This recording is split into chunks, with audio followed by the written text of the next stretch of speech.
la sesión de este foro. Buenos días a todos. Este evento es organizado por la Escuela Superior de Economía, el Departamento de Economía Política, el Seminario Repensar la Economía y la Academia del Capital Turno Vespertino. El tema de hoy es el COVID y el cuidado de la vida desde la economía feminista. Va a estar con nosotros la maestra Livia Sánchez Segura, quien nos va a hacer favor de presentar este tema. Después de su presentación vamos a abrir el chat para que ustedes puedan hacer preguntas y respuestas. Les pido a todos que mantengamos el micrófono cerrado para que podamos escuchar de manera adecuada. Muchas gracias y bienvenidos. Bien, buenos días a todos, a todas, a todes. Espero que este tema sea de interés. Y bueno, para facilitar la transmisión, voy a cerrar mi video y voy a dejar correr la presentación. Al final, bueno, ya se harán las preguntas pertinentes. Espero que este tema sea de interés para todos y que al final puedan ustedes contribuir con sus preguntas, con sus comentarios, siempre serán bien recibidos. Bueno, pues comenzamos.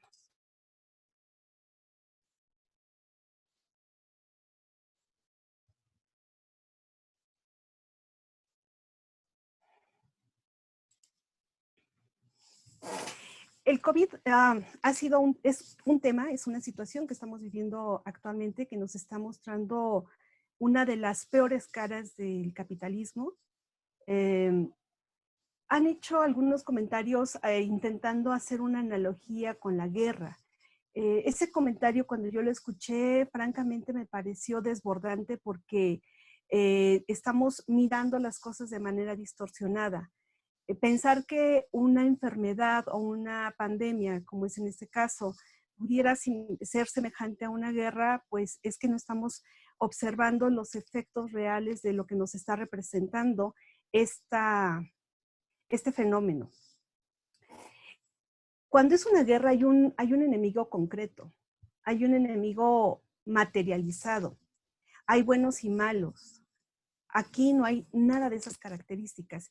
Sin embargo, sí hay una característica, el confinamiento en las casas, en los hogares, como un recurso importante que estableció la Organización de la Salud, Mundial de la Salud, para evitar la masificación de la enfermedad. Y eso como un recurso no solamente en términos de control de la enfermedad está bien. Sin embargo, ¿qué efectos ha tenido que el COVID, el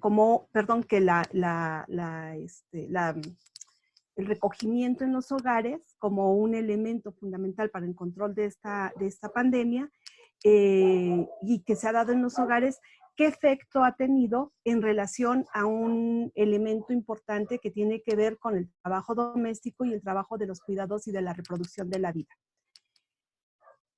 ¿Y por qué lo menciono desde la economía feminista? Vamos a ver de qué trata primeramente esto que llamamos economía feminista. ¿Qué es la economía feminista? Y lo pongo a manera de pregunta y nos dice que se trata de una alternativa al sistema económico predominante y es una pregunta. ¿Se trata de eso acaso? Posiblemente. Posiblemente porque la economía feminista está poniendo en el centro de la discusión el cuidado de la vida y la vida en comunidad, a diferencia del sistema predominante económico que pone más bien todo fuera de la casa en el espacio público y como objetivo fundamental, pues la ganancia. Es una posición radical en cuanto a la igualdad de género que además propone la superación del capitalismo. Pues si no propone totalmente la superación del capitalismo, por lo menos sí implica un cambio radical en la mirada de la ciencia económica y de cómo tendríamos que reorganizarnos para poder entender un nuevo sistema que pueda ser mucho más solidario y que esté en el colectivo y que no tenga como objetivo único la ganancia y la acumulación de capital, obviamente. Se refiere a la eliminación del patriarcado. Si se modifica el sistema económico predominante capitalista, efectivamente y evidentemente se tiene que eliminar el patriarcado. Ahorita vamos a ver algunos elementos que sí me interesa poner en la mesa. Uno de ellos va a ser el patriarcado, qué se entiende por patriarcado y espero que eso pueda dar mayor luz a esto que estoy proponiendo en este momento. ¿Representa un feminismo liberal o un feminismo de izquierdas? Lo que pasa es que no hay un solo tipo de feminismos, hay varios feminismos. Y el liberal es un feminismo muy se dice muy de blancos, es muy de academia. A diferencia de otros feminismos que sí los va a arropar la izquierda, como el feminismo negro, el feminismo comunitario, el feminismo indígena, por ejemplo. Hay otros tipos de feminismos. El feminismo radical, que ya comentaré en su momento y que no quiere decir precisamente esta frase inadecuada de feminazis. Es totalmente, su objetivo del feminismo radical radica en otras características y en otras circunstancias que ahorita las mencionaré. ¿Hasta qué punto la economía feminista incorpora nuevas preocupaciones por las desigualdades sociales o por el medio ambiente? Pues sí, sí está preocupado, y mucho porque uno de los elementos que ha puesto en la mesa de la discusión, pues efectivamente son las desigualdades sociales y que no las vivimos iguales hombres y mujeres. En muchos de los estratos, en muchas de las esferas económicas, en muchas de las esferas políticas, sociales, culturales y en origen desde el hogar. Y sí se preocupa por el medio ambiente, porque si podemos cuidar el medio ambiente, podemos garantizar el cuidado de la vida y la reproducción de la vida, que implica pues la reproducción, el cuidado y que se pueda mantener la comunidad. Y creo que una de las cosas que han salido a la luz a partir de esta enfermedad han sido factores como la alimentación. La alimentación como un elemento que ha pues puesto en mayor vulnerabilidad a las personas que han fallecido a raíz de que han adquirido esta enfermedad, ¿no? Si ustedes han llevado el desarrollo de la enfermedad, se habrán dado cuenta que uno de los elementos que predomina en estos fallecimientos es la obesidad y por otro lado bueno, hábitos de consumo que no son muy sanos. Hablaba de algunos conceptos que son importantes revisar y para esto la economía feminista habla de algo que le llama el conocimiento situado.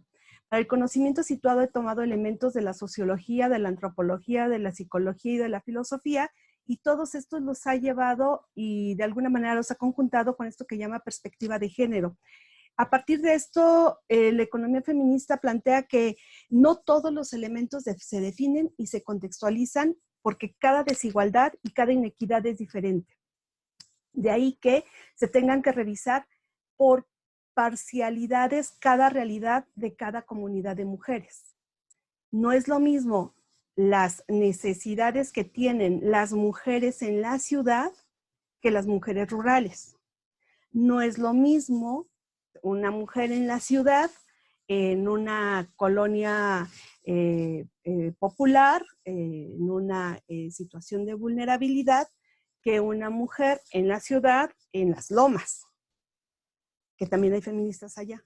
Digo, eso no es privativo de la condición de clase, que es uno de los elementos que también mira la economía feminista como algo que va a diferir entre las posiciones que tienen estos grupos de estudio. Entonces, uno de los conceptos es el concepto de género.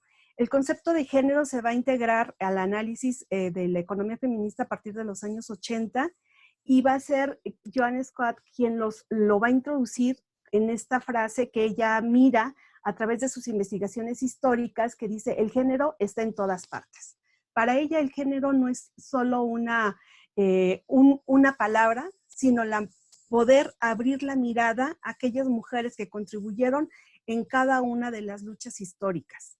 Porque sin las mujeres sosteniendo a esos hombres no habría sido posible que se garantizaran o que hubiera estas ganancias o estas ganancias históricas o estos eventos históricos, que además ella lo va a manifestar en una frase bien interesante, ¿no? Dice, la historia la escriben los hombres, pero no cualquier hombre, los hombres que son los ganadores, los que ganan la guerra son aquellos que van escribiendo la historia, y en ese ganar la guerra y en ese ganar no se encuentran o no hay un reconocimiento al trabajo de las mujeres que también estuvieron integradas a estas luchas. Un segundo, bueno, más que concepto, es una frase bien interesante, lo personal es político, que Carol Hanich también lo pone en los años 70, y ella con esta frase que ella no se reconoce como la autora, ella es quien lo utiliza para un primer análisis académico y dice, es el resultado de la discusión de muchas mujeres reunidas pensando que, y poniendo en la discusión, que lo privado, lo que está dentro de las casas, también es parte de la política. De ahí nace toda la discusión del trabajo doméstico. Antes de eso, el trabajo doméstico no era objeto de estudio, no tenía ninguna relevancia, va a adquirir la relevancia a partir de los años 70, los años 80 y más aún en los años 90. Actualmente ya no solamente se habla de trabajo doméstico, sino trabajos de cuidado y el trabajo de, se habla inclusive de la economía del cuidado. Y vamos a llegar un momento más adelante a mirar por qué puede tomarse con ese énfasis el trabajo doméstico y el trabajo de cuidados. Entonces, aquí lo que está proponiendo Carol es la integración entre lo público y lo privado, porque este es otro elemento que se va a discutir con mucha anterioridad entre qué es el espacio público y qué es el espacio privado. El espacio público es todo lo que está de las puertas de la casa para afuera y el espacio privado es de las puertas de la casa hacia adentro. Durante mucho tiempo, y esto tiene que ver con el desarrollo de la sociedad capitalista, una vez que nace el sentido de ciudadanía, también nace una nueva construcción de lo que es la casa.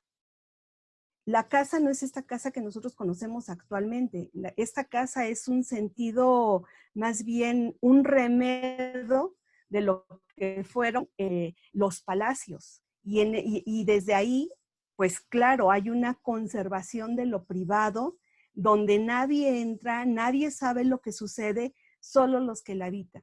Y hay un sentido también de construcción de la familia, que tiene que ver también con un remedo del feudalismo, donde se establece esta relación hombre, mujer e hijos. Y bueno, pues la monogamia como un elemento fundamental en esa integración de la familia para proteger no a los integrantes de la familia, sino el contenido o el sentido de riqueza y de propiedad que se va a desarrollar con esos integrantes de la familia. Y bueno, ahí ya estamos hablando de otra categoría que justo vamos a ver ahora, pero me gustaría que miraran esa tira cómica de Mafalda, la Mafalda que es grandiosa y entonces está como siempre pensando, analizando y ella mira a las mujeres y dice al final, claro, lo malo es que la mujer en vez de jugar un papel, ha jugado un trapo en la historia de la humanidad. O sea, están las mujeres condenadas a estar en el trabajo de la casa, siempre hacia lo privado, siempre hacia lo interno, siempre hacia adentro, y poca es la participación que se va teniendo hacia afuera. Por eso, cuando Carol hace esta participación donde dice lo personal es político y que después también se transforma en lo privado es político, bueno, pues lo que nos está diciendo, si esto no se considera como algo fundamental para que el ámbito público pueda funcionar, y en el ámbito público estamos pensando donde se desarrolla toda la economía, la productividad, el comercio, donde se toman las decisiones. Si esto no lo sostiene, si esto no se reconoce, entonces pareciera que lo único que estamos garantizando es la invisibilidad de esto que es el origen de la vida pública. Bien. Cabe mencionar que el patriarcado va a ser otro elemento importante en el análisis de la economía feminista. Y aquí tenemos al menos tres expresiones de lo que es el patriarcado. Una es de Marta Fontella, ella también es historiadora y dice, en su sentido literal, significa gobierno de los padres. y ha sido utilizado para designar un tipo de organización social en el que la autoridad le ejerce el varón jefe de familia, dueño del patrimonio conformado por los hijos, la esposa, los esclavos, los bienes, y entonces la familia es una de las instituciones básicas de este orden social. Ahí es cuando hablo y cuando comento que es un remedio de esa formación feudal, de ese sentido feudal de apropiarse de no solamente la casa, los terrenos, la riqueza, lo que se produce, sino inclusive de los que están dentro de esos espacios. Y bueno, pues eso es básicamente lo que en un momento dado también va a cuestionar Marx en el libro El Estado, la propiedad privada y la familia, el Estado y la propiedad privada, como una forma de mirar las limitaciones que tiene la conformación de la familia.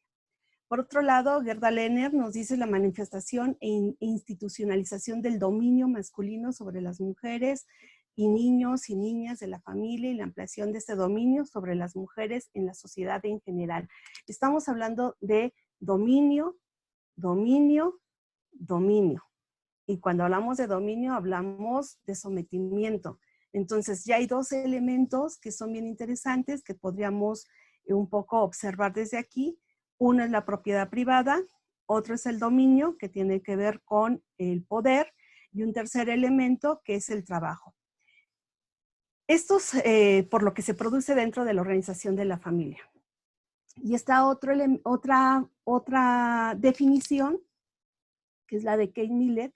Ella es una politóloga y ella comenta que es una política sexual ejercida fundamentalmente por el colectivo de varones sobre el colectivo de mujeres.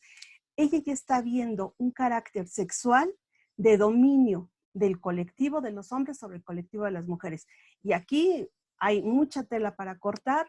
Hablamos de feminicidios, hablamos de la mercantilización del cuerpo de la mujer, y entonces hay una dominación y hay un sometimiento de parte de lo establecido por los hombres hacia las mujeres, que se ven como seres inferiores, infantilizados, sin capacidad de decisión, sin capacidad de tomar una posición en el ámbito de lo público. Para muchas mujeres en este momento podrán decir, bueno, no, yo ya fui a la escuela, sí, gracias a la lucha feminista. No, bueno, yo estoy trabajando, sí, gracias a la lucha feminista. Yo puedo decidir sobre mi cuerpo. Sí, gracias a la lucha feminista, porque es quienes han abierto estas posibilidades para que nosotras como mujeres podamos participar. Entonces, hablamos de esto que les decía, bueno, estas tres definiciones, y es bien interesante esta foto. Ahí está, esta foto es una reunión uniendo esfuerzos por la lactancia materna. Hay 2, 4, 6 hombres reunidos para hablar cuáles son las necesidades, prioridades o faltas que tendrían que ponerse en las políticas públicas para fomentar la lactancia materna. Hasta donde yo sé, y esto sí tiene que ver con lo biológico, son 2, 4, 6 hombres. Mi pregunta es, ¿quién de estos 6 hombres ha lactado? ¿Quién de estos 6 hombres ha maternado? ¿Quién de estos 6 hombres, y más los que están en el público, saben cuáles son las necesidades de las mujeres en ese periodo de lactancia, de maternaje, de la procreación? ¿Cómo se atreven a hablar de un territorio que no conocen? Bueno, pues eso es el derecho que les da el patriarcado. Inclusive de hablar de lo que no conocen, suponiendo que por ser hombres ya lo saben. Nada más por ese principio. Y bueno, también tenemos el sentido de lo androcéntrico. ¿Y qué es lo androcéntrico? Bueno, pues es la visión del mundo que sitúa al hombre como el centro de todas las cosas. Aquí lo vemos, esta imagen creo que resume todo. Inclusive el pobre sol está a un lado, sale fuera de ser el centro del universo, porque el centro del universo es este hombre. Y este hombre va a establecer una concepción de la realidad que parte de su mirada masculina. que es la única posible y universal, por lo que se generaliza para toda la humanidad, y en toda la humanidad entran hombres y mujeres. De hecho, hay frases como los hombres, cuando se dice el hombre como en un sentido de universalidad, bueno, pues ya en esa frase queda totalmente fuera la mujer. Pareciera que no existe, hay una invisibilización por parte de esa, por parte de esa población, que es la población femenina, con todos los elementos que están integrados a ella, y solamente se miran las instituciones donde el hombre puede desarrollarse, ¿no? La industria, la empresa, el mercado, las finanzas, todo el deporte, la cultura, los partidos políticos, la educación, todo lo que es institucional, todo lo que se institucionaliza va a ser a partir de la mirada masculina. Y bueno, pues hay una negación entonces a todo aquello que sea a través de la mirada femenina. Esta imagen es de una serie y creo que refleja muy bien lo que es el sistema patriarcal, que se plantea como una sociedad asimétrica y jerarquizada por sexo. Cuando se dice jerarquizada por sexo, quiere decir que los hombres son superiores a las mujeres por el simple hecho de ser hombres. Y asimétrica porque no es proporcional. Tienen mayores beneficios que las mujeres. ¿Qué ha pedido el feminismo? El feminismo no les ha pedido que dejen de ser hombres. Lo que pide es sean empáticos y esos beneficios y ese beneficio de poder que tienen también compártanlo con las mujeres. Entonces dice, se manifiestan normas implícitas, no explícitas, y crea instituciones que están específicamente operando para que esta, que llama la fuerza simbólica, que está centrada en el hombre, pues la siga sosteniendo, ¿no? Y esto va a expresar, pues, ventajas sociales que tienen como único recurso poner la posición dominante del hombre, y que se va a vincular con estas dimensiones que están establecidas ahí en la lámina, que es lo social, la etnia, el estatus, entre otras cosas. Y si miran ustedes la lámina, es bien interesante. La traducción está un poco rara, sin embargo, le están preguntando, este entrevistador le está preguntando a una mujer y dice, ¿ha oído del concepto de que las mujeres pueden elegir todo? Y entonces dice, para eso, para resolver esa duda, hemos reunido a este diverso panel de hombres blancos con corbata de moño para hablar sobre el aborto. Y dice uno de ellos, soy un hombre, pero si me embarazara, ¿pondría en pausa toda mi vida por un hijo que no quiero? Y contesta afirmativamente, sí, sí lo haría. Y lo puedo decir con total confianza porque nunca tendré que tomar esta decisión. Pues sí, porque nunca tendrá que embarazarse, a diferencia de una mujer, ¿no? Y con esto vamos hacia el abordaje de los feminismos, lo que les decía al principio de la presentación, no todas, el feminismo puede arropar a todas las mujeres, pero no todas las mujeres son iguales, y no son iguales porque tendremos que establecer ciertos elementos para mirar las diferencias, como clase, como educación, pobreza, salud reproductiva, la salud sexual, el trabajo remunerado, la accesibilidad a los servicios, cómo se realiza el trabajo doméstico, el trabajo de cuidados, cómo es su alimentación, tienen propiedad, no tienen propiedad en vivienda. Todas estas condiciones, lo único que establece es mirar la desigualdad que existe incluso entre las propias mujeres. De ahí que se hable de varios tipos de feminismo. Decíamos, el feminismo liberal es este feminismo académico, este feminismo blanco, este feminismo occidentalizado, pero también está el feminismo radical. Este feminismo radical más bien está mirando erradicar toda práctica por parte de los hombres para la comercialización del cuerpo de la mujer. Y aquí tendríamos que hablar de la prostitución, se tendría que hablar, por ejemplo, de el tráfico de personas con fines de venta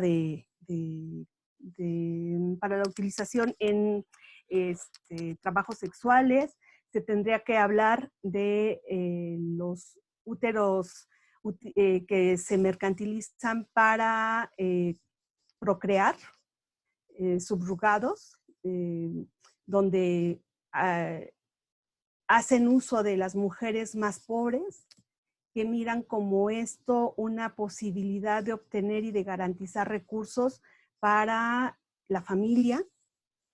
Y eso está muy, muy complicado porque quienes hacen el uso de esos úteros son mujeres en su mayoría blancas de países desarrollados y utilizan a mujeres en condiciones de pobreza en la India, en México, de las zonas rurales, que tienen necesidad y que ven en ello una posibilidad para garantizar un cierto recurso económico. El feminismo colonialista, el comunitario, el ecológico y el feminismo negro.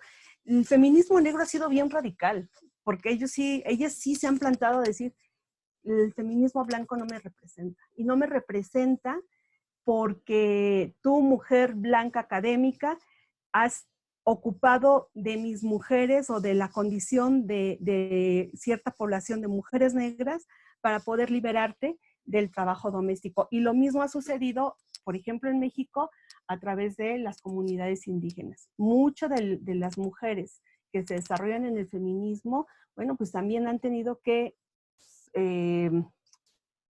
apoyarse en otras mujeres para poder cumplir con el trabajo de cuidados y el trabajo doméstico, que no es en su totalidad. Sin embargo, ahí ya se establece una categoría más, que es la categoría de clase. Entonces, el feminismo tiene que mirar a las mujeres en su diversidad y en su entorno y en su cultura. Cada grupo de mujer tiene características particulares y eso es bien interesante por parte de la economía feminista como una aportación que hace para el análisis y que, la economía feminista va a formalizarse, más que nacer, se formaliza en los años 90, a partir de la conformación de esta Asociación Internacional de la Economía Feminista en Estados Unidos, pero mucho antes de esta conformación ya había debate sobre algunas desigualdades entre los hombres y las mujeres. Una de ellas va a ser en 1918, el debate por las brechas salariales entre hombres y mujeres. Parece muy prematuro, sin embargo, estamos pensando que para 1918 la industrialización está en su apogeo y entonces ya se están manifestando estos elementos, ¿no? Marx, inclusive en el tomo 1 del Capital, hace un planteamiento, observa ya una situación de desigualdad. Marx, aclaro, ni es feminista, ni nunca lo fue. Entonces, para que no vayan a decir, no, es que él, y que luego saquen su vida personal. No. Marx no fue feminista, ni nunca lo fue, pero sí observó la desigualdad que se veía de estas mujeres que se tenían que incorporar al ámbito laboral. Y eran mujeres que además, decía él, tienen características muy particulares, como además en esa época las mujeres tenían prohibido trabajar, eran mujeres que estaban en condición de viudez, madres solteras, mujeres migrantes, lo mismo que los niños, y que se veían como una posibilidad para incorporarlas en condiciones de mayor explotación y evidentemente de menor reconocimiento económico para su trabajo. Esta discusión se va a llevar hasta 1936, pero ahora todavía tenemos la discusión vigente sobre las brechas salariales. Sí hay una brecha salarial. Algunos van a decir, bueno, las mujeres ya ganan casi igual que los hombres. Pues en ese casi igual que los hombres, ahí se establece la brecha salarial, pero no solamente en el elemento del salario que se paga, sino del trabajo no pagado que cada uno de estos sectores asume. Y ahorita lo vamos a observar en una gráfica. Para esa época se va a asociar al sufragismo por el derecho a la elección, y si puedo elegir, pues también puedo manifestar cuáles son mis necesidades. Por eso esta frase de lo privado o lo personal es político. Esto que me afecta a mí tiene que darse a conocer. Más adelante, para la década de los 70, pues ya se empieza a hablar del trabajo doméstico, pero está también la discusión del el derecho a la educación y el derecho a la autonomía del cuerpo. El derecho a la educación es el derecho a la educación universitaria. Nosotros como país, a partir de los años 50, 60, es cuando se da la masificación de la educación en las mujeres. Antes de eso, no había una participación importante de las mujeres en el ámbito de la educación. Más bien se pensaba que había que educarlas para que fueran buenas madres, buenas esposas, buenas mujeres. Y hay, por ejemplo, en España franquista, el famoso catálogo de la buena esposa, ¿no? Donde viene así como muy especificado qué sí tenías que hacer para que el esposo siempre se mantuviera feliz y contento en el espacio privado. Y la autonomía del cuerpo. En la autonomía del cuerpo, bueno, pues es todo lo que, el derecho a la procreación, el derecho a decidir me embarazo o no me embarazo, quiero o no quiero tener hijos, aborto o no aborto, qué tipo de prácticas sexuales son las que voy a asumir. Y eso es un gran, gran logro. Aquí va a asociarse en este periodo el desarrollo de la píldora, que va a ser el boom, porque es el primer elemento y el primer recurso que tienen las mujeres para elegir cada uno de sus embarazos. Por otro lado está Silvia Federici, que ella es de las primeras que dice el trabajo doméstico no es amor. Y ahí, bueno, desmonta todo aquello que se ha establecido del trabajo doméstico como una manifestación de amor. Todo lo que haga una madre, una esposa, es porque quiere, porque ama, es una manera de demostrar el cariño, el afecto hacia los que integran la familia. Y ella dice, no, no es amor. No nos confundamos que es una obligación que se le ha otorgado a la mujer, pero amor no es. Que hay una confusión, y bueno, ahí está Cecilia Moros también diciendo lo mismo, el trabajo doméstico no es amor, porque se ha romantizado, ¿no? Y tan se ha romantizado que hay frases como la de a los hombres se les llega por el estómago. Entonces, en la medida que tú seas una buena cocinera, ya lo tienes ahí en la bolsa, no te preocupes. Por lo demás, ya está garantizado tu éxito en un matrimonio. Y bueno, ella es de las primeras en manifestar pues, que esto es un trabajo no pago. Y muy similar a lo que plantea Marx justo con la explotación, ¿no? Cuando habla de este tiempo de trabajo necesario, este trabajo excedente, y habla del trabajo no pagado con el cual se beneficia el capitalista y bueno, pues beneficia a la acumulación de capital. Más adelante es exactamente, hay una asociación entre este trabajo no pago y la creación de capital. Es como una forma indirecta de mirar que las ganancias y la plusvalía se benefician del trabajo doméstico. Si la casa, si la manera de resarcir las capacidades físicas e intelectuales del trabajador no se promueven y no se gestan en la casa, no hay manera de que regrese al ámbito productivo con las capacidades totales para poder seguir produciendo. Y va a promover pues, la necesidad de remunerarlo. Dentro de la economía ortodoxa, que es la economía clásica, ellos siempre plantean que hay un punto de vista neutro. La economía feminista dice, no, no hay punto de vista neutro. Hay una neutralidad de tu parte porque no quieres mirar posiblemente las desigualdades, y eso tiene que ver con tu paradigma que es dominante y es con un sesgo androcéntrico, donde el hombre es el que toma todas las decisiones y todo está centrado en él. ¿Por qué? Porque lo que ven es a este hombre económico que son con características bien específicas y estas características son las que permean para todos. Tiene que ser un ser humano, varón, primera condición, blanco, segunda condición, tercera condición, adulto, cuarta condición, heterosexual, sano y de ingresos medios. Si usted es un humano, es varón, pero es negro, entonces ya no está en estas condiciones. O si es homosexual, tampoco. O es pobre, pues tampoco. Ya hay una diferencia de eso que ellos llaman como el hombre económico. Y este hombre económico, que es el que va pues a tomar todas las decisiones de quién participa en el mercado laboral, y a partir de ello no mira cuáles son las dificultades a las que se enfrentan muchos de estos hombres y mujeres en un mundo que, a partir de establecer una característica universal como varón, blanco, adulto, heterosexual, sano y de ingresos medios, pues entonces lo que gesta es un mundo racista, xenófobo, homofóbico y sexista. Y eso pues pone limitaciones a quien quiera participar en el ámbito laboral y en muchos otros ámbitos, en el político. Actualmente ya ha habido una manera de manifestarse mucho más abierta, pero esto sigue siendo algo que permea las grandes esferas. No es del todo tan... no se ha rebasado. Vamos,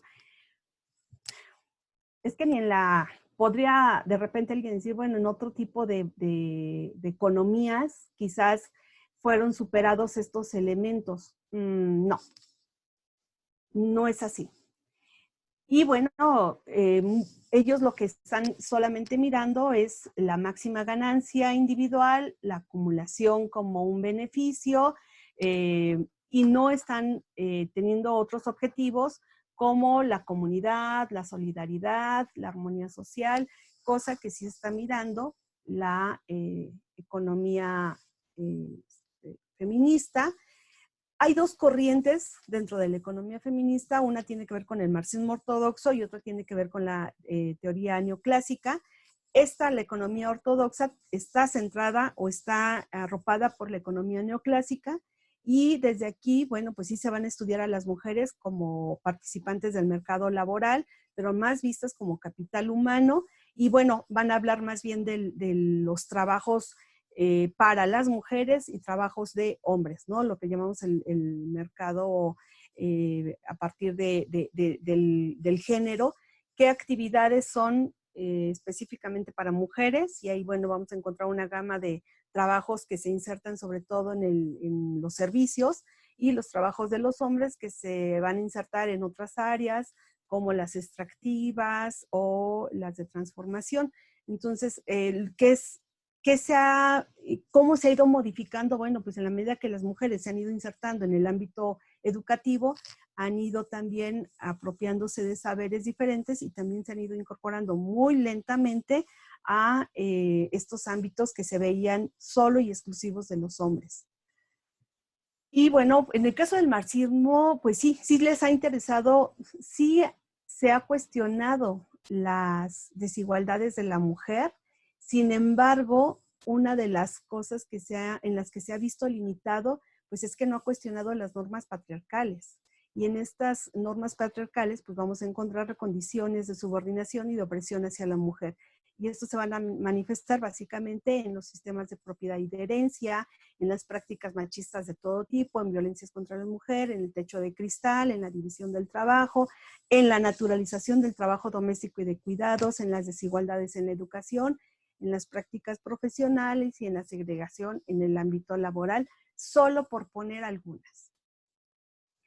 Este cuadro trata como de sintetizar todo esto y de mirar qué es lo que está establecido en lo público, pero también lo que está establecido hacia el interno en lo privado, que es la casa.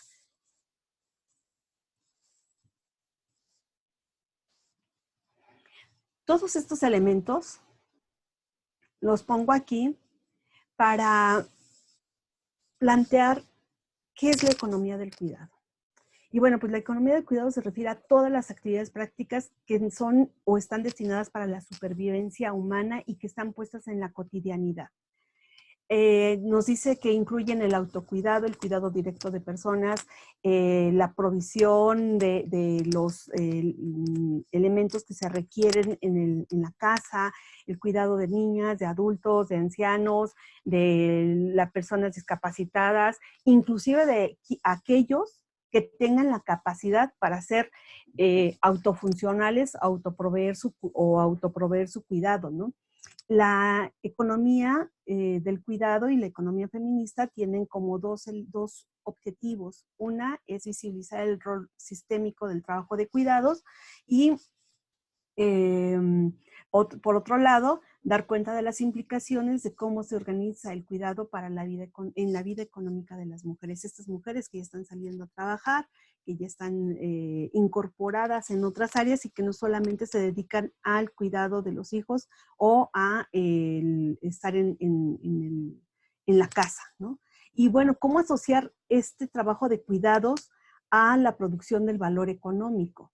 Por eso se habla de la jornada, de la doble jornada, de la triple jornada, que es uno de los fenómenos que se están observando actualmente. Con esta crisis de la pandemia, bueno, pues es que las mujeres están asumiendo no una ni dos jornadas, sino triple jornada de trabajo, sino es que 4 jornadas de trabajo. Pensemos en una mujer que tiene que trabajar, que es madre soltera, jefa de familia, con hijos menores, con a lo mejor una persona que depende de ella totalmente, un anciano o anciana, madre o padre, lo que sea, y que además de todo eso, de proveerle todos los cuidados, tiene en este momento que estar atendiendo a los hijos porque la enseñanza se está llevando dentro de las casas. Entonces, en los grupos académicos se manifestaban algunas compañeras, sobre todo, y estamos hablando de docentes, el caso, ahorita me recuerdo el caso de una compañera, maestra en posgrado de la UACM. Ella tiene 2 hijos menores de edad y empieza su trabajo desde las 6, 7 de la mañana hasta las 11 de la noche. Primero, toda la primera fase es la organización de la casa, qué se va a desayunar, arreglar a los niños, ponerlos presentables para las clases, estar acompañando a los hijos en las clases, en lo que tengan que entregar, tareas y demás, y luego tiene que cocinar para la comida y recoger y lavar trastes y lavar ropa y cuidar que la casa esté cómoda para todos. Y a las 9, 8 de la noche empieza a dar sus clases hasta las 11, 12 de la noche para el día siguiente hacer exactamente lo mismo. Entonces, la carga que están teniendo en general las mujeres, no solamente en este país, sino en prácticamente todo el mundo, está siendo desbordante. Y con esto, pues vamos a tener efectos muy interesantes en la salud mental de estas mujeres, donde están tocando, posiblemente se vean efectos de un estrés postraumático, o sea, es demasiado lo que se les está exigiendo. Sí, hay casos particulares, posiblemente me puedan decir aquí, bueno, no, es que yo lo paso diferente. Sí, hay condiciones particulares, pero en el contexto general, en lo general, las mujeres son las que están asumiendo esta carga de cuidados y de trabajo. Bien, entonces, para la economía feminista, aquí está este cuadro, esta imagen representa lo que quiere mostrar la economía feminista. Cómo todo lo superficial, todo lo público, lo productivo, el mercado, la calle, lo visible, se sostiene sí, solo sí, está cuidado en lo privado, en lo reproductivo, en la comunidad, en la casa y está pues invisibilizado. Entonces se trata de mirar lo que hay debajo de eso que se mira hacia afuera. Entonces, ¿cuáles han sido los aportes? Bueno, pues recuperar el debate sobre el trabajo doméstico. Se sigue argumentando la necesidad de visibilizar el rol de trabajo doméstico como un trabajo que debería de ser remunerado y por el impacto que tiene en el proceso de la acumulación capitalista, y también pone en la discusión las implicaciones de explotación que hay hacia las mujeres por parte del capitalista y de los esposos, o de los maridos, como lo puse aquí, ¿no? ya Marx está hablando de esta sobreexplotación en el tomo 1, cuando aborda el salario a domicilio, salario por pieza, y entonces él dice, hace una frase alusiva a esto como diciendo que el obrero se vuelve explotador de su familia. Ahí habla de la familia, porque los incorpora a todos para el trabajo. Pero en este caso no solamente se vuelve explotador de la familia, sino de la mujer, porque no solamente se tiene que incorporar, pensando en esa lógica, al trabajo que ya se lleva a casa, pero en este sentido es en la, si no cumple con los trabajos necesarios para que la casa funcione, bueno, pues entonces tampoco puede funcionar el esposo fuera de ese ámbito que sería en la producción. Y bueno, aquí solamente como para que ustedes puedan mirar rápidamente algunas de las características que tiene la planificación del trabajo doméstico. Pero no son todas. Si ustedes han tenido oportunidad, yo les pediría, o si no la han tenido, dense la oportunidad. Traten de hacer digamos, un manual de procedimiento para el trabajo de casa. Imaginemos una primera parte. Hablar de lavar la ropa. ¿Qué implica lavar la ropa? Implica que sería lo que tendría que tener el manual de procedimiento para lavar la ropa. Separar ropa por colores, por tamaños, por cargas. Ponerle el jabón. Mirar qué cantidad de jabón, cuánto de agua. Y pensando además que estamos haciendo uso de una lavadora.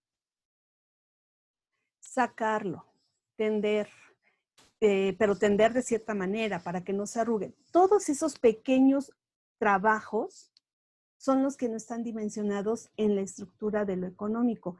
En un primer avance del trabajo doméstico, se ha pensado en la valorización del trabajo doméstico y se hizo una lista, inclusive por ahí de los años 90, 90. Teresa Rendón hace una aproximación donde hace un listado de actividades y dice, por ejemplo, planchado. ¿Cuánto cuesta en la calle una docena de planchado? No, pues 100 pesos. Ah, bueno, pues son 100 pesos que se le tendrían que pagar a la mujer. Sin embargo, cuando alguien está haciendo el trabajo dentro de casa, no solamente se trata de la acción específica de una actividad, sino todo lo que está haciendo de manera interna en la parte administrativa y organizacional del propio trabajo. Que cuando está planchando, cuando está guisando, cuando está haciendo cualquier otra actividad, al mismo tiempo está cuidando de los enfermos, de los niños, de qué se tiene que comprar, dónde se tiene que comprar, cómo se tiene que comprar, cuánto se tiene que comprar, quién tiene prioridad para ir al médico, quién no tiene prioridad, dónde se puede, a quién hay que comprar o abastecer de tales o cuáles situaciones dentro de la organización de la familia. Entonces, y también toda la distribución del tiempo. ¿Quién va por el niño? ¿Cómo va por el niño? ¿A qué horas va por el niño? ¿A qué hora se lleva al abuelo a la cita médica? ¿Qué médico? Todo eso es lo que compone el trabajo de cuidados. Y por eso decía que esta imagen es bien representativa. Este hombre que está dentro de su ámbito de trabajo, en la casa, sí, con dificultades y todo. Y del otro lado tenemos a la mujer con toda esa carga extra que ahí está. No es que ahora más que nunca está presente, porque la casa se ha convertido en casa, escuela, oficina, consultorio, parque de diversiones y un largo y extenso, etcétera, etcétera, etcétera. Bueno, INEGI, desde hace ya algunos años, a través de la encuesta nacional a hogares, ha ido rescatando las horas, lo que le llama la distribución del tiempo, y entonces ha ido observando cómo es la carga laboral diferenciada por sexo. Y nos dice, por ejemplo, que por cada 10 horas de trabajo, para las mujeres, 6.4 horas son dedicadas a actividades sin pago cualquiera de estas que he mencionado, y 3.28 el trabajo remunerado, cualquiera que sea, formal o informal. A diferencia de los hombres, cada 10 horas, igual, 2.4 horas son para trabajos de hogar, trabajo no remunerado, y 7.2 horas es para el trabajo pagado. Después de eso, hay otras análisis que se han hecho sobre, bueno, qué hacen los hombres y qué hacen las mujeres con ese trabajo, con ese tiempo que les sobra después de sus trabajos, después de esas 10 horas. Si un día se compone de 24 horas y 10 las ocupan para esto, ¿qué hacen con el excedente de tiempo? En un momento dado, lo que se observó, o lo que yo he observado en la investigación, es que pues, los hombres se dedican al ámbito de lo público. Van con sus amigos, se inscriben a más cursos, hacen vida pública. Y a diferencia de las mujeres, más bien el resto del tiempo que tienen de sobra, lo dedican para ir avanzando sobre otras tareas. Así que ahí también se genera pues un olvido un olvido personal de las mujeres. Y solamente para mirarlo, nos dice que la participación del valor del trabajo no remunerado y de cuidados en los hogares, haciendo una asociación con el Producto Interno Bruto, si es que se pagara, sería por lo menos a 2 años, en el 2018, del 23.5%, lo cual significaría o tendría un valor equivalente a 5.5 billones de pesos, si se pagara, cosa que no sucede. Bueno, por último, puse aquí problemas que se aproximan, pero no se aproximan, ya están, solamente se van a ahondar, se van a recrudecer, y creo que son los que tenemos que mirar. Vamos a mirar, estudiarlos, y con esto, pues justo ver cómo vamos a cambiar esto que le llamamos normalidad, o lo que era la normalidad hasta hace 2 meses. Porque pues todo esto viene a trastocar las formas en cómo se tenía organizada la vida pública con la vida privada. Y aquí viene la primera: cómo conciliar entre el trabajo pagado y no pagado. Ya hoy nos dan un plan de cómo nos vamos a ir integrando para activar para regresar a la actividad económica. Y yo me quedo pensando, ¿qué va a pasar con todas esas mujeres que tienen que regresar a trabajar, pero que los hijos se van a seguir quedando en casa?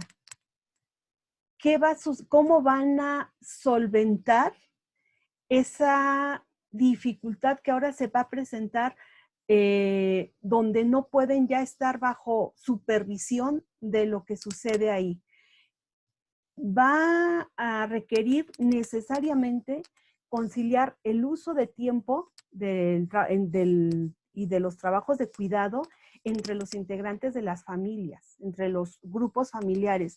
Si se dan cuenta, yo no puse aquí entre hombres y mujeres, sería lo ideal, pero habrá familias conformadas solo por mujeres o solo por hombres. Entonces, por eso hablo de los integrantes, porque también la idea de la familia se ha modificado, y en ese sentido sería un error mirar solamente esta diferencia o esta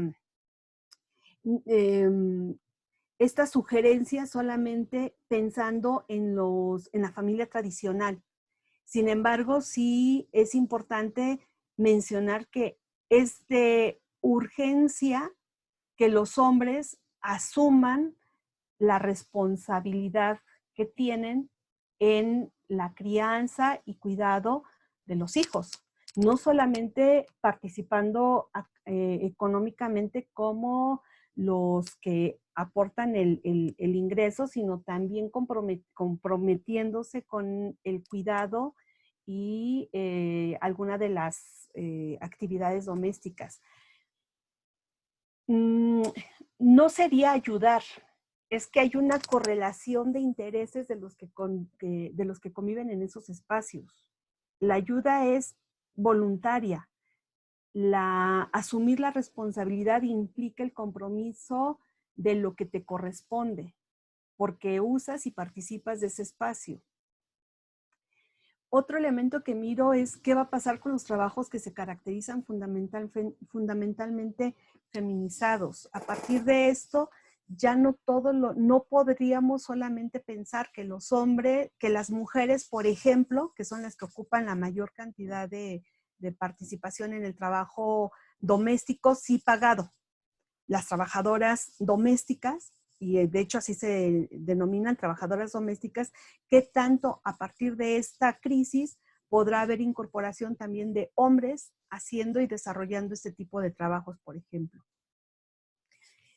Considero que va a tener que haber ajustes en las políticas públicas orientadas al cuidado de la vida y diferenciadas por necesidades específicas en los grupos de mujeres.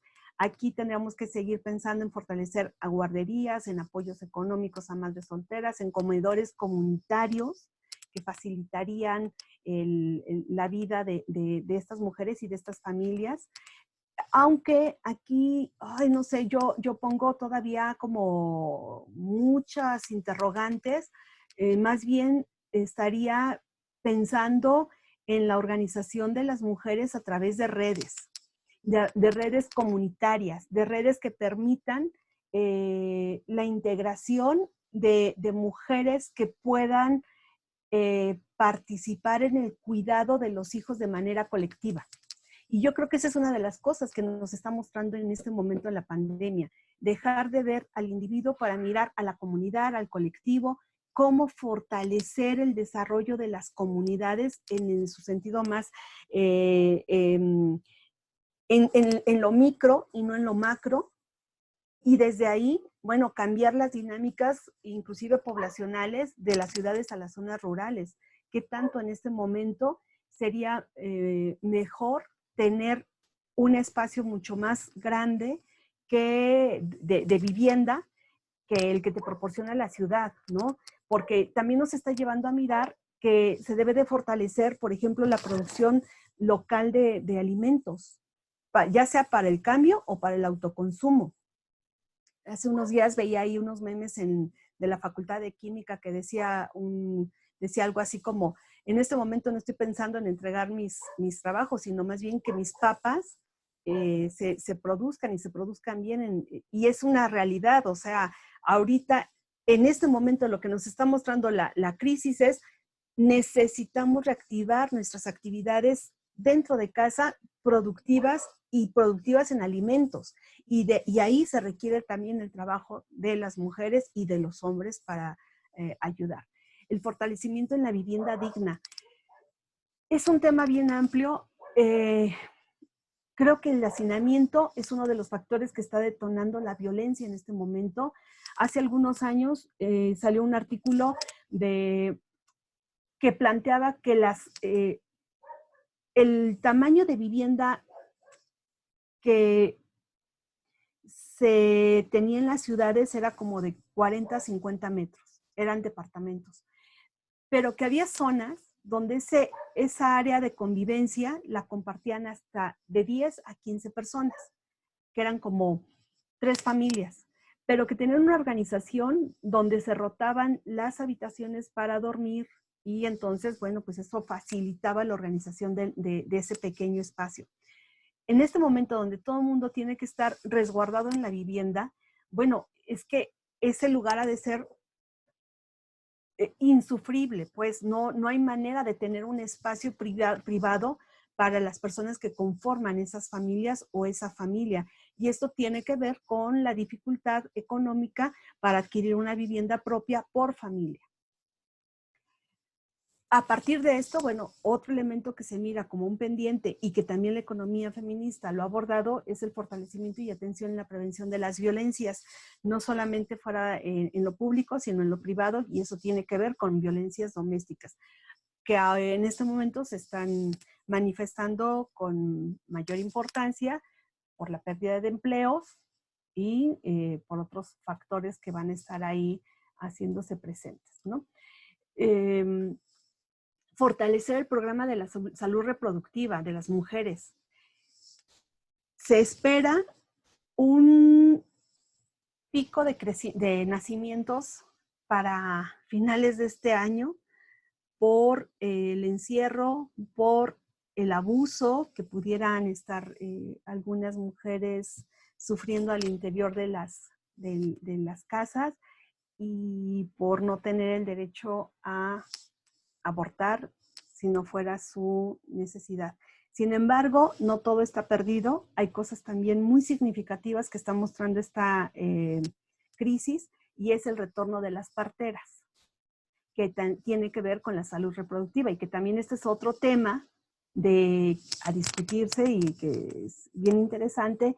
¿Por qué sale el parto de la casa? Hasta el siglo pasado los partos eran dentro de la casa, después se tienen que ir hacia los hospitales, ¿no? Y bueno, por último, me parece que es importante hablar de que se tienen que fomentar las economías locales, empoderar a las mujeres a partir de su autonomía económica. Con este fortalecimiento, bueno, serían fuentes de ingresos para ellas y con la intención, pues también de seguir abonando en la discusión de acortar la brecha salarial. Ahora, más que nunca, viene una crisis en el mercado laboral. Ha habido una cantidad de personas que han perdido el empleo y con esto, bueno, se abren otras puertas, otros problemas. Bien, creo que el problema del COVID, se dice que las crisis nos permiten que se muestren la peor o la mejor cara de cada cosa.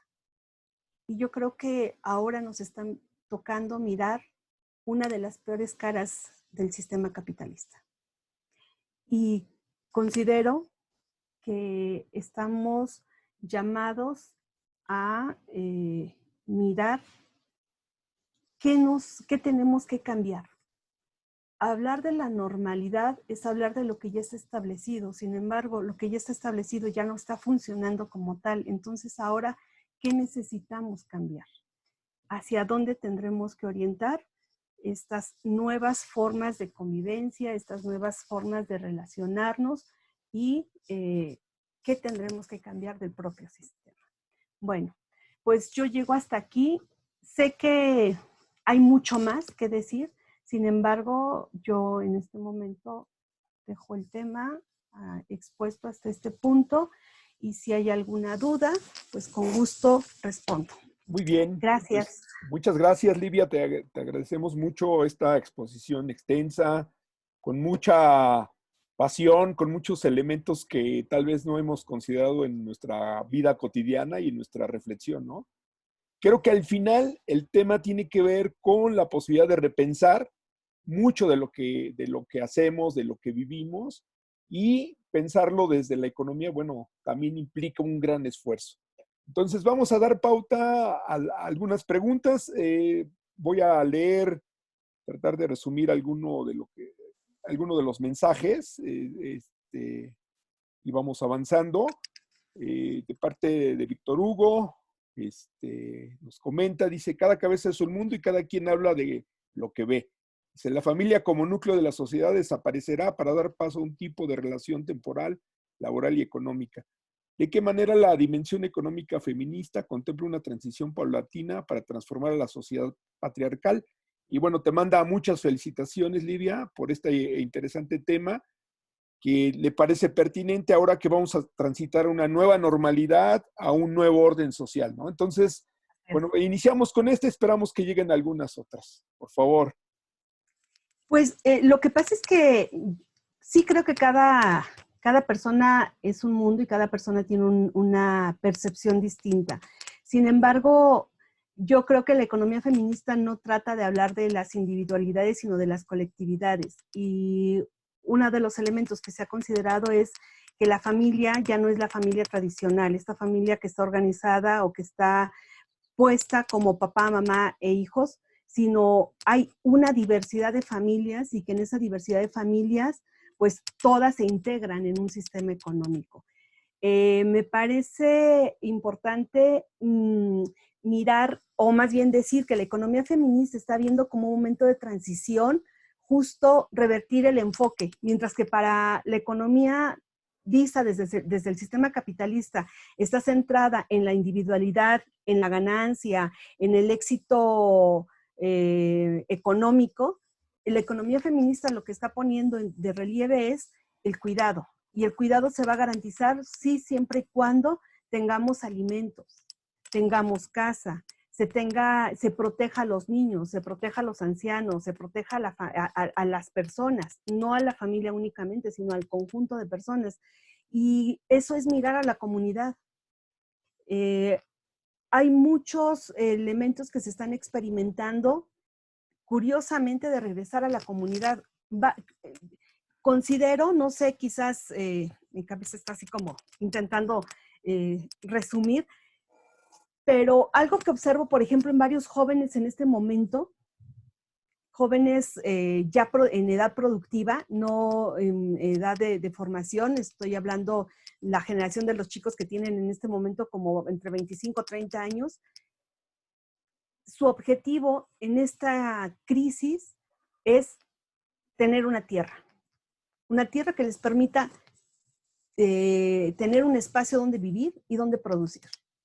Y eso ya garantiza su éxito y garantiza también el formar familias colectivas.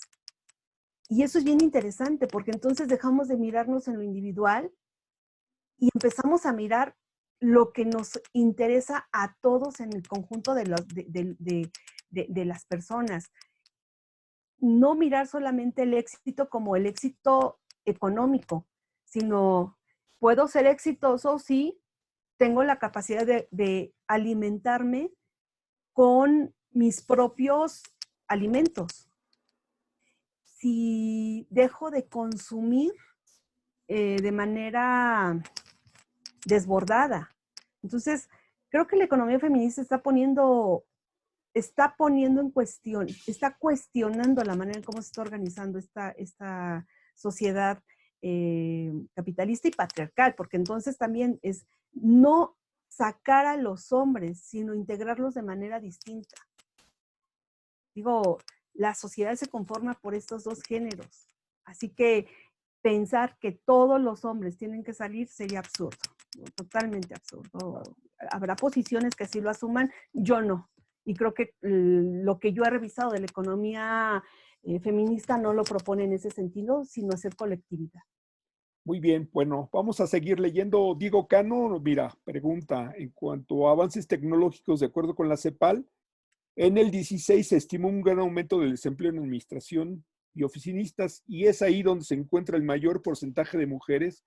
¿Cómo se analiza esto desde la economía feminista? Ari también pregunta, ¿qué tan factible es la existencia de políticas públicas en beneficio a las personas que contribuyen al trabajo doméstico y de cuidados? ¿Qué trae más beneficios, los apoyos sociales o empezar a pagar este trabajo y contabilizarlo en el PIB?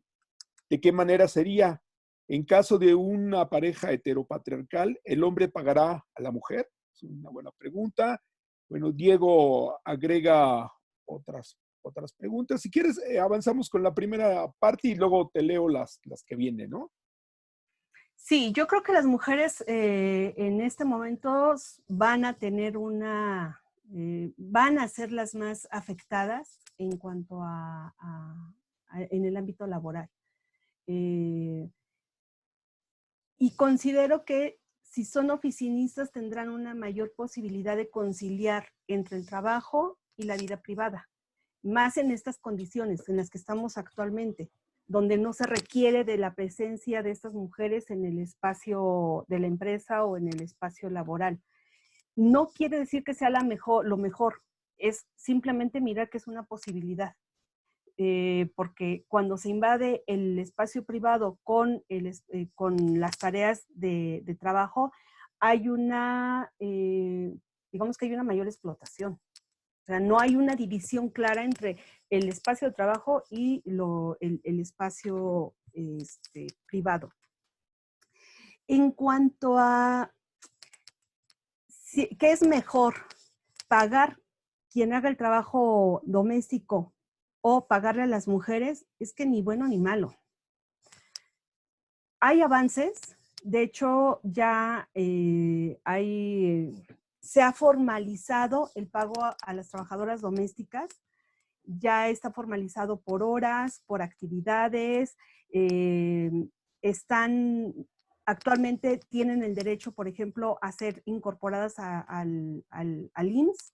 Entonces, esos logros son importantes para este sector. Sin embargo, las trabajadoras domésticas no van a hacer trabajo de cuidados. O sea, pensar, por ejemplo, una persona que tiene los suficientes recursos puede tener sirvientes suficientes, servidumbre, trabajadoras domésticas, como le gusten llamar, para hacer todas las labores de su casa, pero si tiene que cuidar a un enfermo, entonces tendrá que contratar en ese caso a una enfermera. Y aún así hay pequeños espacios donde no entra ni la trabajadora doméstica ni la cuidadora, en este caso la enfermera. Y ahí la mujer tiene que asumir o asume esa responsabilidad. No tendría, porque eso la sigue dotando de la responsabilidad, pero asume esa responsabilidad. En hogares comunes y corrientes, en el promedio de los hogares mexicanos, la verdad es que el salario no alcanza para que todos tengan ese tipo de servicios. Estoy hablando de una condición muy específica y muy particular que tienen unos cuantos y no es el común. El común es, si acaso puedes tener alguien que te apoye por horas, por días, y el resto del trabajo de reproducción lo asumes tú, porque lo asumes desde el momento en que se tiene que cuidar a todos los integrantes de la familia. Y hay el ejemplo que puse, o sea, cuando tienes que, una persona que está dentro del espacio doméstico y está haciendo una actividad, no solamente está centrada en hacer una actividad, sino es esa actividad más todas las que se suman a su alrededor. Mientras está haciendo X o Y, está cuidando de reojo al hijo que no se caiga, que no esto, que esté cumpliendo la tarea. Y eso no lo hacen las personas que están dedicadas al trabajo doméstico. Decía alguien que una pregunta de una familia donde el hombre le tendría que pagar a la mujer por el trabajo doméstico. Sí, creo que sí. Tendría que ser así. No es cruel, es un derecho. Y eso se ha visto en mujeres que se han dedicado al trabajo del hogar. Después de un tiempo hay una separación. Cuando sucede esta separación, si la persona no ha tenido una vida productiva, esta mujer no ha tenido una vida productiva, lo que sucede es que en el momento del divorcio, la persona, el que ha asumido el carácter reproductivo, que en este caso es el hombre, lo que hace es, me voy, recojo mis canicas y ahí te quedas. Que todo este tiempo que trabajaste para que la familia estuviera en buenas condiciones, para que yo como varón productivo llegara a mi ámbito laboral en las mejores condiciones, pues eso no se te reconoce. Entonces creo que sí debería de haber un pago. Ha habido como al menos dos posibilidades de que sí se les ha pagado a mujeres que han metido recursos una vez pasado el divorcio. Creo que debería de ser pagados. Algunos dicen que por el Estado. No creo que sea por el Estado, tendría que ser de otra manera. Y para que eso suceda también, los hombres tendrían que tener un salario mayor. Y algo que tenemos en este momento, pues es una pérdida de salario. Claro. O sea, no, el salario no da para tanto, ¿no? Bueno, muy bien. Pues vamos a leer las últimas y después de las respuestas te pediría una conclusión para ya cerrar la sesión del día de hoy, ¿no? Entonces, sí. Voy a leer los de Mariana Franco. ¿Cuál cree que serán las consecuencias a la economía de las familias y a la sociedad? Y otra cuestión es el aumento de la violencia hacia las mujeres dentro de los hogares, el aumento de los feminicidios o violencia sexual. ¿Qué podemos hacer para minorar lo más posible es esta estadística? Bueno, creo que no solamente es la estadística, ¿verdad? Sino cómo evitarlo. ¿Cómo hace Hilda Montescano, cómo hacer notar la economía feminista ante la economía normalizada dentro de la crisis del COVID? Y te voy a leer la maestra Salma Juárez. Es un comentario: hemos normalizado la economía del cuidado a cargo de las mujeres, aunque no debería de ser así. sería oportuno fomentar el aprendizaje sobre la economía feminista en todos los niveles académicos después de la cuarentena. Entonces, te pediría, quedan algunas, aquí las voy a dejar, vamos a quedarnos con el chat y pues las seguimos comentando, ¿no? Y te pediría respuesta y una conclusión para que podamos ir cerrando la sesión de hoy.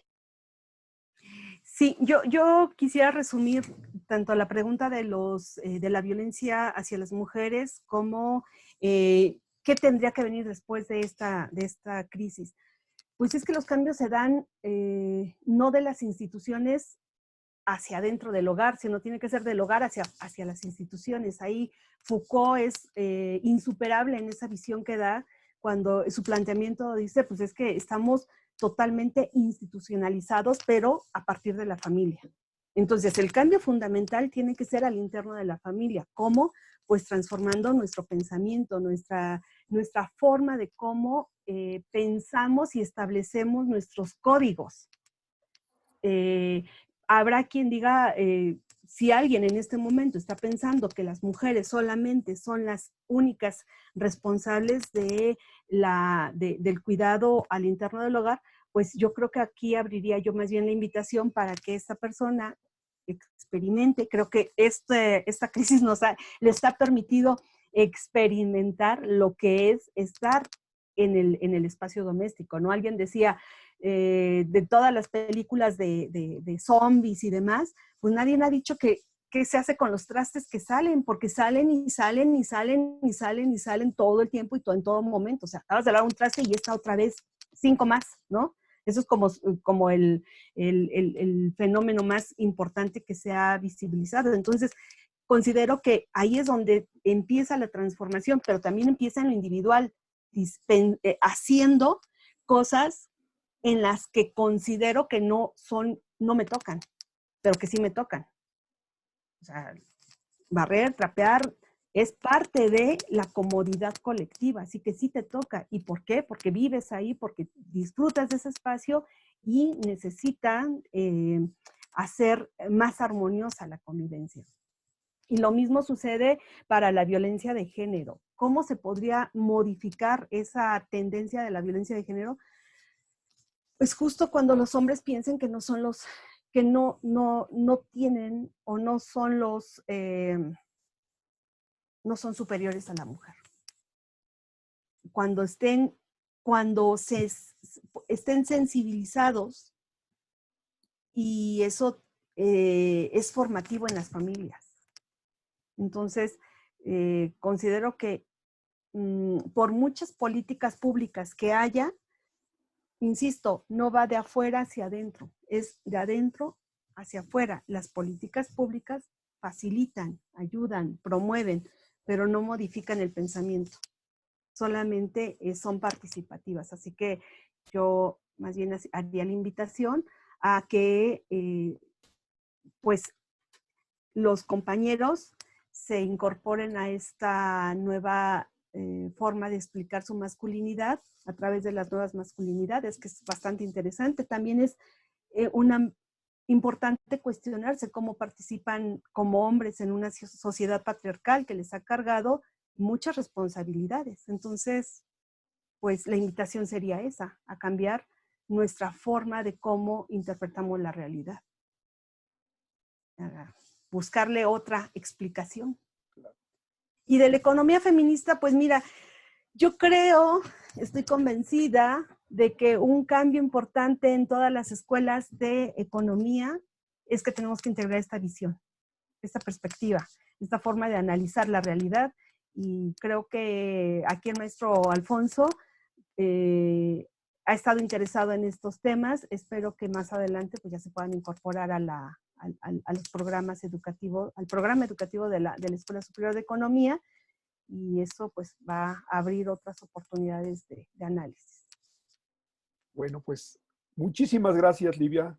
Quiero agradecerte este esfuerzo, agradecer pues sobre todo el interés que se tiene. Creo que son temas que no quedan totalmente resueltos en una sesión. Efectivamente, habrá que rediscutir, repensar, tener la mente abierta, la autorreflexión, la autocrítica, la crítica a un ejercicio cotidiano de poder que muchas veces ni siquiera nos damos cuenta. Creo que eso es lo más complicado.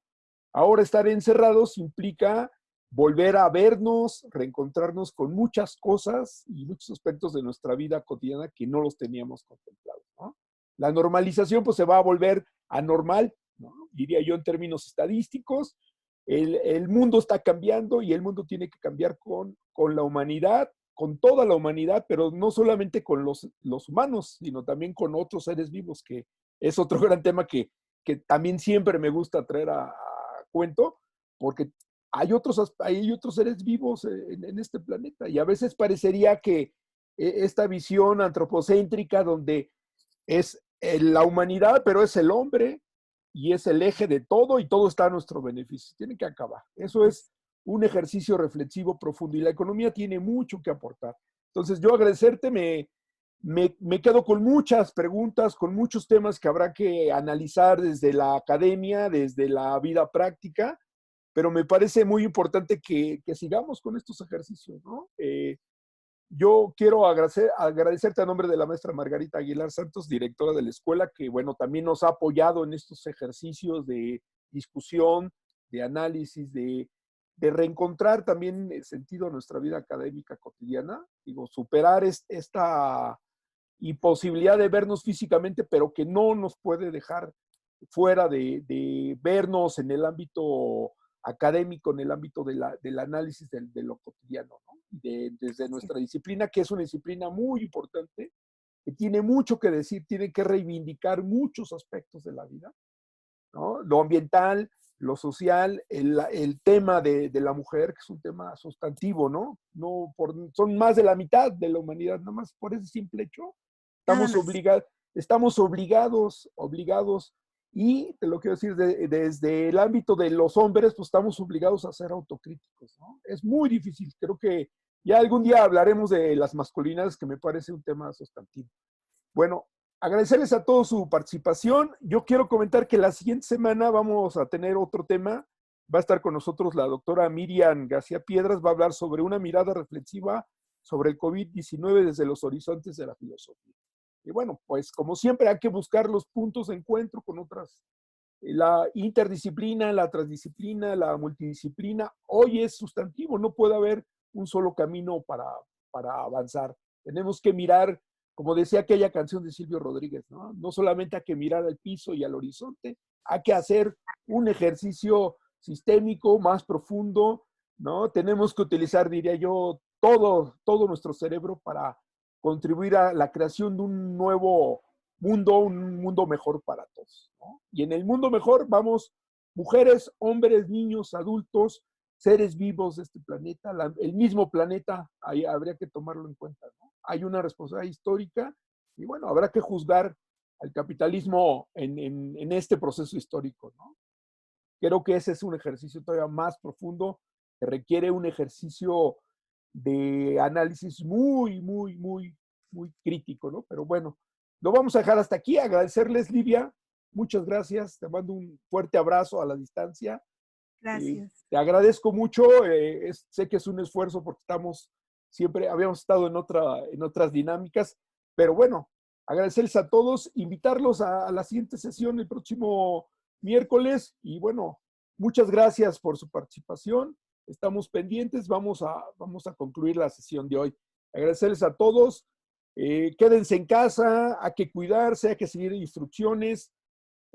Todavía estamos en la parte más alta de esta pandemia. Los procesos de reincorporación todavía están en revisión. Esperemos instrucciones precisas de las autoridades y seamos muy sensatos en lo que estamos haciendo, ¿no? Y bueno, muy reflexivos también. Muchas gracias, Livia. Te agradezco.